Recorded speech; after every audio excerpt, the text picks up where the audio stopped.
Har bir ayol bu sir. U hech qachon to'liq ochilmaydi. Faqat ishonchga loyiq erkaklar oldida o'z yuragini sekin ochadi. Ayollarni rom etish bu san'at, lekin bu san'at so'zlar bilan emas, ruh bilan ochiladi. Psixologlar aytadi, ayol sizni eshitayotganingizni emas, uni his qilayotganingizni sezganda u sizga ishonadi. Demak, ayolni rom etish bu o'zgartirish emas, tushunishdir. Ayollar erkakning tashqi jozibasidan ko'ra ichki energiyasiga tortiladi. U sizning ovozingizdagi ishonchni, qarashingizdagi samimiyatni, harakatingizdagi izchillikni his qiladi. Chunki ayolning ongi emas, qalbi tanlaydi. Har bir ayol qalbida ikki narsa istaydi: himoya va e'tibor. Agar siz unga xavfsizlik hissini bersangiz, u sizni hech kimdan ustun qo'ymaydi. Agar siz unga chin dildan e'tibor bersangiz, u sizni yuragida abadiy saqlaydi. Ko'pchilik erkaklar ayolni tushunish mushkul deydi. Ammo aslida ayolni tushunish uchun faqat bitta narsa kerak: sokinlik.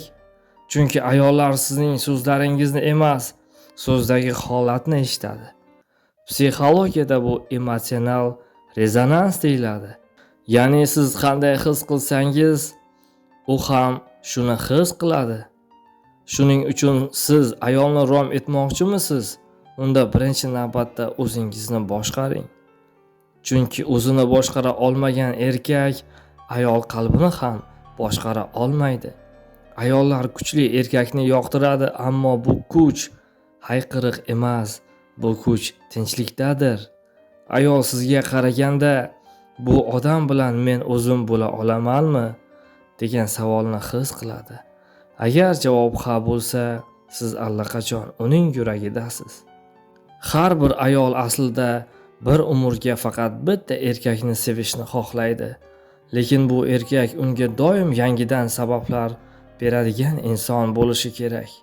Shuning uchun rom etish bu har kuni uni qayta sevish, har kuni uni qayta qadrlash, har kuni unga men sening yoningdaman deb isbotlashdir. Chunki haqiqiy joziba bu go'zallikda emas, haqiqiy joziba xulq, so'z va ruhdagi iliqlikda.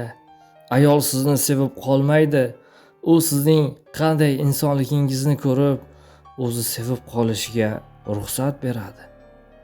Va esda tuting, eng kuchli erkak hech kimni rom etishga urinamaydi, lekin borligi bilan rom etadigan insondir.